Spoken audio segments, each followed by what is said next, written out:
Ассалаумағалейкум, құрметті асылдарым, жақсыларым, жолдастарым, оқырмандарым. Өзім заңгер болғандықтан, білесіздер, енді маған көп клиенттер келеді, қарыздарым бар, 5 миллион мен 10 миллион аралығында қарыз. Не қарыз десем, бизнеске салып едім, бизнесім жүрмей қалды.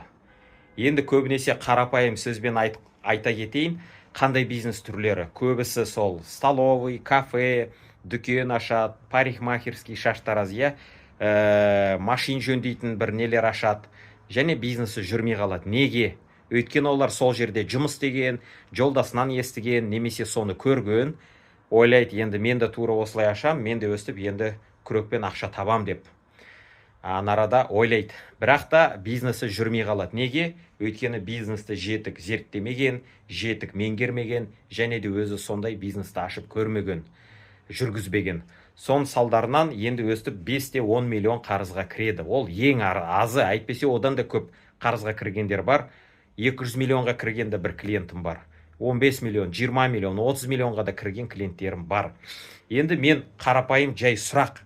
Неге осындай ауыр бизнесті үлкен қарызға кірместен бұрын дайын бизнес моделімен бизнесті жүргізбейсіздер? Оған көп ақша салудың қажеті де жоқ. Мен өзім сондай бір бизнестің түрін бастадым.